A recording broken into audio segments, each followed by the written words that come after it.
వీడియోని స్టార్ట్ చేయడానికి ముందు మీతో ఒక చిన్న రియాలిటీ డిస్కస్ చేస్తాను. ఇద్దరు స్టూడెంట్స్ ఉంటారు, student A and student B. ఇద్దరికి సేమ్ CGPA ఉంటుంది, ఇద్దరు ఒకే కాలేజ్లో చదువుతుంటారు, ఇద్దరికి సేమ్ ప్రోగ్రామింగ్ లాంగ్వేజ్ అనేవి వచ్చు అండ్ సేమ్ ప్రాజెక్ట్స్ కూడా చేశారు.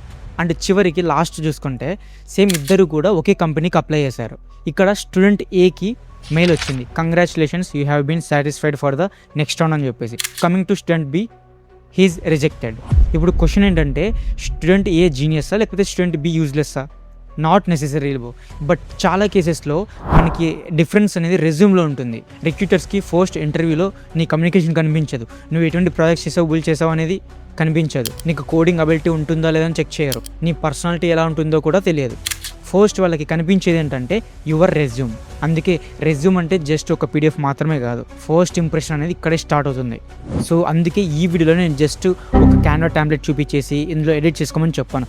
కంప్లీట్గా ప్రాక్టికల్గా ఏ విధంగా నీ రెజ్యూమ్ని బిల్డ్ చేసుకోవాలి, రిక్రూటర్ ఫస్ట్ ఏం చూస్తాడు, ప్రాజెక్ట్స్ ఏ విధంగా మెన్షన్ చేయాలి, స్కిల్స్ ఏవి పెట్టాలి, అందులో ఫేక్ స్కిల్స్ ఎందుకు డేంజరస్, ATS అనేది ప్రాక్టికల్గా ఎలా వర్క్ చేస్తుంది రెజ్యూమ్ మీద, అండ్ ఎవ్రీ జాబ్కి సేమ్ రెజ్యూమ్ని పంపించాలి. And most importantly high paying skills కోసం, హై పేయింగ్ ఆపర్చునిటీస్ కోసం నీ రెజ్యూమ్ని ఈ విధంగా బిల్డ్ చేసుకోవాలి. And middle of the video students అనేది ఎటువంటి మిస్టేక్ చేస్తారు రెజ్యూమ్ బిల్డ్ చేసేటప్పుడు. ఆ మిస్టేక్ ఏంటంటే even good skills, good projects చేసిన స్టూడెంట్ కూడా రిజెక్ట్ అయ్యే ఛాన్సెస్ ఉంటుంది. సో వీడియోని మిడిల్ వరకు డెఫినెట్లీ చూడు. ఓకే, ఫస్ట్ ఇంపార్టెంట్ ట్రూత్ చెప్పాలి బ్రో, నీ యొక్క రెజ్యూమ్ బేస్ చేసుకొని నీకు హై ప్యాకేజ్ అనేది ఎప్పుడు కూడా రాదు. బికాజ్ మనం చాలా వరకు యూట్యూబ్లో కానీ ఇన్స్టాగ్రామ్లో కానీ ఎక్కడో చోట చూసే ఉంటాం, ఈ టెంప్లెట్స్ యూజ్ చేయండి, అందులో మీ స్కిల్స్ని ఈ విధంగా మాడిఫై చేసుకొని మీ యొక్క రెజ్యూమ్ని క్రియేట్ చేసుకొని అని చెప్పేసి టెంప్లెట్స్ యూజ్ చేస్తాం మనం. సో వాళ్ళు చెప్తూ ఉంటారు, ఈ 1 టెంప్లెట్ని యూజ్ చేస్తే 20 LPA, 30 LPA, 50 LPA క్రాక్ చేయొచ్చు అని చెప్పేసి. సో అవన్నీ గ్యారంటీస్ అయితే అస్సలు లేవు. అండ్ చాలా వరకు స్టూడెంట్స్ ఏమనుకుంటారంటే రెజ్యూమ్ ఒక్కటి ఉంటే సరిపోతుంది, నాకు జాబ్ వస్తుంది అనుకుంటారు. ఇక్కడ రెజ్యూమ్ అనేది ఏంటంటే జస్ట్ ఒక కాంపోనెంట్ అనమాట. లైక్ స్కిల్స్లో, ప్రాజెక్ట్స్లో, problem solving, experience, communication, resume and opportunities, ఇలా ఈ అన్నిటిలో రెజ్యూమ్ అనేది జస్ట్ ఒక పార్ట్ అంతే. ఓకే, ఇక్కడ స్టూడెంట్ ఏ అండ్ స్టూడెంట్ బికి ఎగ్జాంపుల్కి మళ్ళీ వెళ్దాం. ఇప్పుడు స్టూడెంట్ ఏ అనే అతని రెజ్యూమ్లో చాలా వరకు Java, Python, DevOps, CSS, HTML, cyber security, ethical hacking, AWS, AI ఇలా చాలా వరకు ప్రతిదీ కూడా మెన్షన్ చేశాడు. సో ఇక్కడ చూస్తే ఫుల్ స్టాక్ నుంచి సైబర్ సెక్యూరిటీ వరకు చేస్తున్నాడు. ఓకే, ఇక్కడ రిక్రూటర్ పర్స్పెక్టివ్ నుంచి చూస్తే యాక్చువల్లీ ఈ స్టూడెంట్ అనేవాడు దేనికి అప్లై చేస్తున్నాడు? ఓకే, చేశాడు, మల్టిపుల్ ఆఫ్ కాంబినేషన్ టెక్నాలజీస్ చేశాడు, బట్ యాక్చువల్లీ ఏ రోల్కి ఇతను అప్లై చేస్తున్నాడో అతనికి ఐడియా రాదనమాట. కమింగ్ టు స్టూడెంట్ బి, ఇతని రెజ్యూమ్లో ఏం మెన్షన్ చేశాడంటే Java, Spring Boot, REST API, MySQL, Git కొన్ని ప్రాజెక్ట్స్ అనమాట. Spring Boot based backend applications, GitHub and GitHubలో ప్రాపర్ రీడ్మీ ఫైల్స్ అని చెప్పేసి కొన్ని ఇంటర్న్షిప్ కూడా చేశాడు, బ్యాక్ అండ్ డెవలప్మెంట్ ఇంటర్న్షిప్ అని చెప్పేసి అన్న ఇక్కడ చెప్పు. ఇప్పుడు ఇక్కడ స్టూడెంట్ ఏకి స్టూడెంట్ బికి డిఫరెన్స్ ఎక్కడుంది?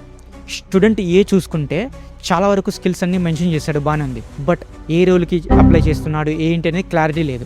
But coming to student B, ఇక్కడ ఇతని దగ్గర పర్ఫెక్ట్ ఒక రోల్కి బేస్డ్ స్కిల్స్ అనేవి ఉన్నాయి, ఒక రోల్ బేస్కి సంబంధించిన ప్రాజెక్ట్స్, ఇంటర్న్షిప్స్ అన్నీ చేశాడు. రిక్రూటర్కి క్లియర్గా అర్థమవుతుంది, ఓకే ఈ స్టూడెంట్ బి అనేవాడు ఈ రోల్కి అప్లై చేశాడని చెప్పేసి. సో మోస్ట్ ఇంపార్టెంట్లీ రిక్రూటర్కి నేను అన్నీ చేస్తాను, అన్నీ చేయగలను అని చూపించడం కన్నా ఈ రోల్కి నేను యూజ్ఫుల్ అని ప్రూవ్ చేయడం చాలా అంటే చాలా ఇంపార్టెంట్. ఓకే, ఇక్కడితో స్టోరీ అనేది కంప్లీట్ అవ్వలేదు. ఫర్ ఎగ్జాంపుల్ నేను రిక్రూటర్ అనుకో, నీ పాయింట్ ఆఫ్ వ్యూలో, అంటే నీ యొక్క రెజ్యూమ్ నేను చూస్తున్నా. సో నా దగ్గర నీ యొక్క రెజ్యూమ్ మాత్రమే లేదు, కొన్ని lots of hundreds of resumes అనేవి ఉన్నాయి డిఫరెంట్ పీపుల్స్కి సంబంధించి. బట్ ఇక్కడ ఇంపార్టెంట్ పాయింట్ ఏంటంటే ప్రతి రెజ్యూమ్ని డీటెయిల్గా చెక్ చేసుకుంటూ వెళ్తే ఇంకా రిమైనింగ్ హండ్రెడ్స్ ఆఫ్ రెజ్యూమ్స్ ఉన్నాయి కదా, చాలా అంటే చాలా టైం తీసుకుంటుంది. సో అందుకే రెజ్యూమ్ అనేది ఏ విధంగా ఉండాలంటే విత్ ఇన్ షార్ట్ చూసిన వెంటనే అర్థమైపోవాలి, ఇంపార్టెంట్ ఇన్ఫర్మేషన్ అనేది చాలా ఈజీగా కనిపించాలి. సో రెజ్యూమ్లో నువ్వు మెన్షన్ చేసిన ప్రతి లైన్కి నువ్వు ఆన్సర్ ఇచ్చే విధంగా ఉండాలి. నువ్వు డిఫైన్ చేయగలిగే లైన్స్ మాత్రమే నీ రెజ్యూమ్స్లో మెన్షన్ చేయి. సో అందుకే మనం ఒక రెజ్యూమ్ని ఏ విధంగా డీటెయిల్ ఇన్ఫర్మేషన్తో బిల్డ్ చేసుకోవాలో చెప్తాను. ఓకే, ఫస్ట్ ఒక బ్లాంక్ పేజ్ తీసుకున్నాం. ఈ బ్లాంక్ పేజ్లో ఫస్ట్ నీ నేమ్ అనేది ఉండాలి, యువర్ యాక్చువల్ ప్రొఫెషనల్ నేమ్ మాత్రమే ఉండాలి. దాని తర్వాత phone number, then professional email address. For example yogananda@gmail.com like that. కొంతమంది ఎలా మెన్షన్ చేస్తారంటే coolboy1234@gmail.com ఇలాంటి మెయిల్స్ని అస్సలు మెన్షన్ చేయకండి. సో ఒకవేళ మెన్షన్ చేసామంటే ఇలాంటి డిఫరెంట్ ఈమెయిల్స్ అనేవి ఫస్ట్ రెజ్యూమ్ని చూడగానే రిజెక్ట్ చేస్తారు. సో ప్రొఫెషనల్ ఈమెయిల్స్ మాత్రమే యూజ్ చేయండి. అండ్ నెక్స్ట్ లింక్డ్ఇన్ ఉంటే లింక్డ్ఇన్ని మెన్షన్ చేయి. దెన్ గిట్హబ్ అకౌంట్ ఉంటే ఎస్పెషల్లీ టెక్ స్టూడెంట్స్కి యూస్ఫుల్ అనమాట. సో ప్రాజెక్ట్స్ ఏమైనా ఉంటే గిట్హబ్లో నువ్వు అప్లోడ్ చేసి ప్రూఫ్ చూపించవచ్చు అనమాట. ఒకవేళ పోర్ట్ఫోలియో ఉన్నా సరే మెన్షన్ చేయి లింక్ అనేది. బట్ కానీ ప్రతి స్టూడెంట్కి ఇవి ఉండాలి అంటే కంపల్సరీ కాదు. అంటే అన్నెసెసరీ పర్సనల్ ఇన్ఫర్మేషన్ కూడా అవసరం లేదు. లైక్ నీ రెసిడెన్షియల్ అడ్రస్ ఏంటి, మీ ఫ్యామిలీ మెంబర్స్ ఏం చేస్తారు, సో ఇలా ఇర్రెలవెంట్ పర్సనల్ డీటెయిల్స్ ఇన్ఫర్మేషన్ అనేది అవసరం లేదు. దెన్ ఆఫ్టర్ దట్ హెడ్లైన్ అనేది చాలా అంటే చాలా ఇంపార్టెంట్. కొంతమంది ఎలా మెన్షన్ చేస్తారంటే student passionate about something and so అని పెట్టేసి ఆమె third year student, final year student, BTech completed student ఇలా మెన్షన్ చేస్తారు. సో ఇలా మెన్షన్ చేయకండి అస్సలు. సో ఇది better. Java back end developer or Spring Boot rest APIs.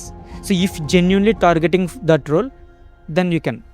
ఒకవేళ సైబర్ సెక్యూరిటీ రోల్కి నువ్వు అప్లై చేస్తున్నావు అంటే ఈ విధంగా మెన్షన్ చేసుకో, cyber security student, networking and security projects like that. ఒకవేళ డివోప్స్ ఇంజనీర్కి ట్రై చేస్తుంటే DevOps enthusiast, Linux, Docker, AWS and education సెక్షన్లో కూడా మంచిగా మెన్షన్ చేయి. Degree, college, then graduation year enough, percentage mention చేయి ఉంటే ఒకవేళ, especially if it is a strength. Okay, but don't make education section half of the resume. Okay, జాబ్కి relevant profile మాత్రమే ఉండాలి. బట్ కానీ నెక్స్ట్ సెక్షన్లో చాలామంది స్టూడెంట్స్ బిగ్గెస్ట్ మిస్టేక్ చేస్తారు, అదే స్కిల్స్ సెక్షన్. ఓకే, ఇప్పుడు బిగినింగ్లో చెప్పా కదా స్టూడెంట్స్ చేసే బిగ్గెస్ట్ మిస్టేక్ అని ఏంటని చెప్పేసి. సో ఇదే ఇక్కడ స్కిల్స్ సెక్షన్లో స్కిల్స్ అనేవి మెన్షన్ చేస్తారు వితౌట్ ఎనీ ప్రూఫ్ అనమాట. For example Java, Spring Boot, తర్వాత MySQL అని చెప్పేసి, Docker, GitHub, cyber security, Python, ఇలా చాలా వరకు అన్నీ మెన్షన్ చేస్తారు టెక్నాలజీస్ అనేవి, but without any proof. So ఇక్కడ నీ రెజ్యూమ్ చూస్తే నువ్వు మొత్తం ఐటీ డిపార్ట్మెంట్లో ఉన్న స్కిల్స్ మొత్తం నేర్చుకుంటున్నట్టు ఉంటుంది. బట్ రిక్రూటర్ అనేది జస్ట్ ఒక్క క్వశ్చన్ మాత్రమే అడుగుతాడు. ఓకే, స్కిల్స్ అన్నీ నేర్చుకున్నావు, చేసావు, బాగానే ఉంది, బట్ వాటి నుంచి నువ్వు ఏ ప్రాజెక్ట్స్ బిల్డ్ చేసావు, ఏం చేసావు ఆ టెక్నాలజీతో అని అడుగుతాడు. Then silence, no answer. So this is where the difference comes. So very very important formula, remember this. Okay, first skills నేర్చుకో, ఆ స్కిల్స్ని నువ్వు ప్రాజెక్ట్స్లో అప్లై చేయి, దెన్ ప్రూఫ్ చూపించు, దెన్ రిజల్ట్. ఓకే, ఒకవేళ నువ్వు జావా నేర్చుకుంటుంటే జావా బేస్ చేసుకొని ఒక స్ప్రింగ్ బూట్ అప్లికేషన్ డెవలప్ చేయి. ఒకవేళ SQL నేర్చుకుని ఉంటే డేటాబేస్ మేనేజ్మెంట్ కింద ఒక అప్లికేషన్ బిల్డ్ చేయి. AWS నేర్చుకుని ఉంటే డిప్లాయ్మెంట్, హోస్టింగ్ లైక్ దట్ ఏదైనా టైప్ ఆఫ్ అప్లికేషన్ బిల్డ్ చేయి. ఇలా ఒక స్కిల్ నేర్చుకుంటున్నావు అంటే ఆ స్కిల్ని ఒక ప్రాజెక్ట్లో నువ్వు అప్లై చేయడం నేర్చుకో. ఓకే, సో ఇప్పుడు నీ స్కిల్స్కి ఒక ప్రూఫ్ యాడ్ అయింది కాబట్టి బిలీవబుల్. సో రెజ్యూమ్లో స్కిల్స్ని, టూల్స్ని యాడ్ చేయడం చాలా అంటే చాలా ఈజీ. జస్ట్ టెక్స్ట్ మెన్షన్ చేస్తే సరిపోతుంది. దాన్ని ప్రూవ్ చేసుకోవడం అనేది చాలా ఇంపార్టెంట్ ఇంటర్వ్యూలో. అందుకే ప్రూఫ్ ఉన్న స్కిల్స్ మాత్రమే నీ యొక్క రెజ్యూమ్లో మెన్షన్ చేయి. ఓకే, ఇక్కడ నుంచి ఆ రెజ్యూమ్లోకి మోస్ట్ ఇంపార్టెంట్ సెక్షన్లోకి మనం మూవ్ అవుదాం, దట్ ఈజ్ ప్రాజెక్ట్స్. నీకు ఇంటర్న్షిప్స్ అనేవి లేకపోయినా సరే నీవు దగ్గర ప్రాజెక్ట్స్ బిల్డ్ చేసి ఉంటే వాల్యుబుల్ అనమాట నీ రెజ్యూమ్కి. నీ ప్రాజెక్ట్ సెక్షన్లో ఈ విధంగా మెన్షన్ చేయి, build a full stock commerce application using react, spring boot and MySQL with JWT authentication and order processing. So ఇక్కడ ఈ సెక్షన్ చూస్తే రిక్రూటర్కి ఒక క్లారిటీ అనేది వస్తుంది. ఓకే, సో ప్రాజెక్ట్ చేసావు, ఆ ప్రాజెక్ట్స్కి నువ్వు ఇటువంటి స్కిల్స్ యూజ్ చేసావు, ఇటువంటి ఫీచర్స్ ఉన్నాయని చెప్పేసి. ఓకే, నువ్వు ప్రాజెక్ట్ సెక్షన్లో బుల్లెట్ పాయింట్స్ని ఏ విధంగా మెన్షన్ చేయాలి, ఇది చాలా అంటే చాలా ఇంపార్టెంట్. 4 or 5 క్వశ్చన్స్ ఫస్ట్ నీ మైండ్లో పెట్టుకో. ఫస్ట్ క్వశ్చన్ ఏంటంటే what did I build, then which technologies I used for this, then what features did I implemented, then what problem did it solve, what exactly was my contribution. So ఫేక్గా ఎటువంటి mention చేయకి, especially in project సెక్షన్స్లో. Okay, ఒకవేళ ఆ recruiter అనేవాడు ఆ ప్రాజెక్ట్స్ని జెన్యున్గా చెక్ చేయాలనుకుంటే గిట్హబ్ అకౌంట్ ఓపెన్ చేసి ప్రాజెక్ట్స్ చెక్ చేస్తారు కదా. సో ఈ టైంలో నీ గిట్హబ్ కూడా చాలా important, most important. readme.project files అని చెప్పేసి, తర్వాత డెస్క్రిప్షన్, టెక్నాలజీస్ ఈ విధంగా మెన్షన్ చేయాలి. So the project should actually run అనమాట. రిక్రూటర్ గిట్హబ్ అకౌంట్ ఓపెన్ చేసి అక్కడ రీడ్మీ ఫైల్ ఓపెన్ చేసి చూసాడంటే సో ఫస్ట్ ప్రాజెక్ట్స్ అనేవి లేటెస్ట్గా ఉండాలి. ఓకే, ఫస్ట్ 2 ప్రాజెక్ట్స్ అనేవి. సో ఇక్కడ మెయిన్ మొత్తం ప్రూఫ్ మొత్తం కూడా గిట్హబ్లోనే వెళ్ళిపోతుంది. ఓకే, గిట్హబ్ని కూడా మంచిగా మెయింటైన్ చేయడం నేర్చుకో. సో గిట్హబ్ గురించి ఏంటి నీకు ఐడియా లేకపోతే సో కింద డిస్క్రిప్షన్లో ఒక వీడియో మెన్షన్ చేస్తాను, ఫుల్ కోర్స్ది, చాలా అంటే చాలా నీట్గా ఎక్స్ప్లెనేషన్ ఉంటుంది, ఒకసారి చెక్ చేయి. అన్నావు రెజ్యూమ్ని బిల్డ్ చేసిన తర్వాత నీ యొక్క రెజ్యూమ్ అనేది వాల్యుబులా కాదా అని ఏ విధంగా చెక్ చేస్తారంటే ATSని యాక్చువల్లీ ప్రతి ఒక్కరు నమ్ముతారనమాట. సో ఇక్కడ ATS అంటే అప్లికెంట్ ట్రాకింగ్ సిస్టమ్ అనమాట. సో ఇది ఎందుకు యూజ్ చేస్తారంటే, ఇప్పుడు నేను యాజ్ ఏ రిక్రూటర్గా నా దగ్గర ఒక 100 టైప్ ఆఫ్ రెజ్యూమ్స్ ఉన్నాయి. సో ప్రతిదీ నేను చెక్ చేసుకుంటూ వెళ్ళలేను కదా. సో ఆ టైంలో మంచిగా ఫాస్ట్గా ఫిల్టర్ చేయడానికి రిక్రూటర్స్ అనేవాళ్ళు ఇటువంటి ఏటీఎస్ని యూజ్ చేస్తారన్నమాట. ఓకే, ఫ్రీక్వెంట్లీ ఉండే డౌట్స్ ఏంటంటే, నేను ఇంటర్న్షిప్ చేయలేదు, నాకు జాబ్ వస్తుందా?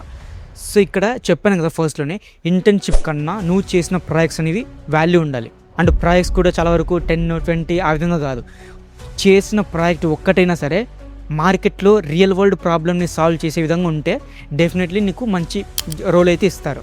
ఈవెన్ 1 ప్రాజెక్ట్ చేసినాక సరే, ఓపెన్ సోర్స్ కాంట్రిబ్యూషన్స్ చెప్పేసి, హ్యాకథాన్స్, ఇంటర్న్షిప్స్ ఉంటే ఒకవేళ చేసి రీసెర్చ్ చేయి, టెక్నాలజీస్ మీద న్యూ స్కిల్స్ నేర్చుకుంటూ ఉండు.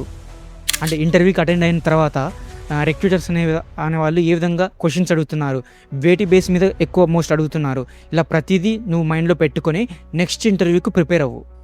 అండ్ మోస్ట్ ఇంపార్టెంట్లీ, నువ్వు చేసిన రెజ్యూమ్ని ప్రతి రిక్రూటర్కి సెండ్ చేయకు. ఎలా అంటే, ఇప్పుడు ఒక కంపెనీ అనేది ఒక టైప్ ఆఫ్ రోల్కి హైరింగ్ అనేది చేసుకుంటుంది.